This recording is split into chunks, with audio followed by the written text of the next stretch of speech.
not interestingly, as our revolutionary Fidel Castro was exiting, knowing this empire is going down as he predicted it, and she took a picture of these 3 or 4 black women, and they just put a fan in front of their face quickly as she pointed the camera.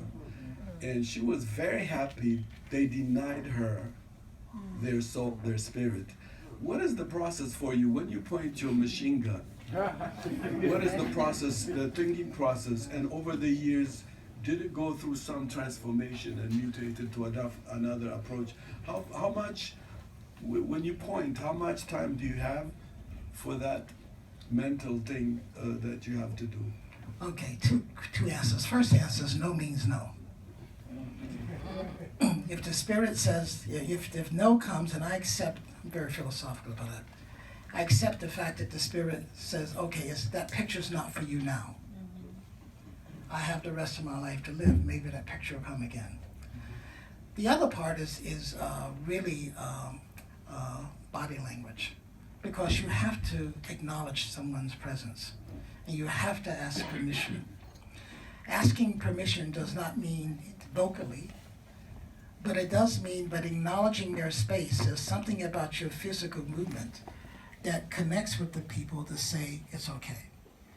So my attitude is, since I deal with people, is that if you like people, you have to let them know that you like them.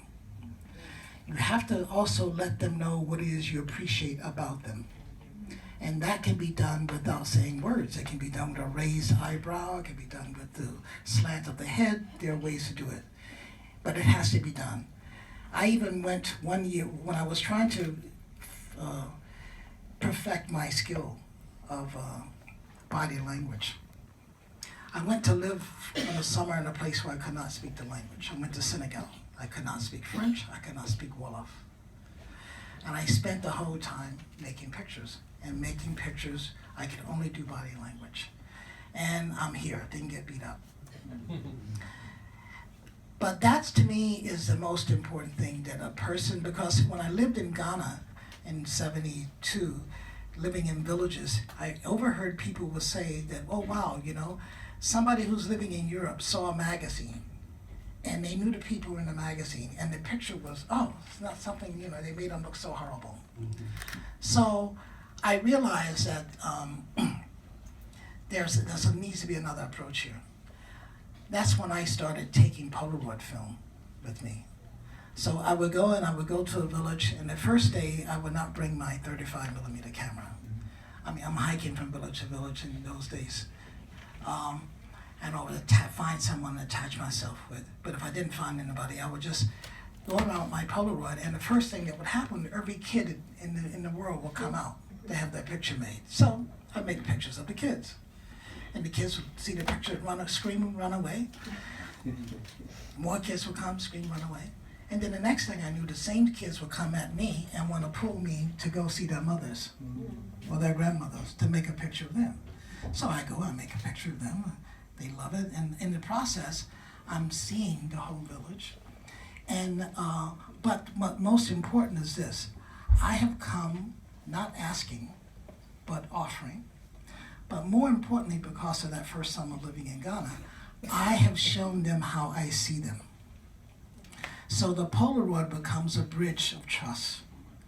So then the next day I come out with my 35, and everybody else who didn't have a picture the first day come around. I said, well, there's no more of that film. So nobody cares. I've distributed enough photographs that first day that people and their cousins and their relatives are comfortable with me, that now I can just go, and I found a friend that I can hang out with, and I just go hang out. And every now and then I may see a picture. But I do the same thing. I ask, or I do body language.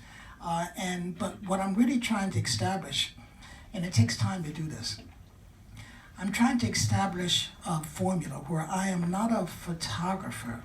I am a friend who happens to have a camera. So there's a different kind of a relaxation. I'm interested in their life. I'm interested in what's going on. I'm completely nosy, so to speak, but in a nice way, because I really want to know. And every now and then, an opportunity, I see an opportunity that there's a great photograph that's about to happen, and I make it with their permission. But the key here is, how do you make a picture without interrupting it?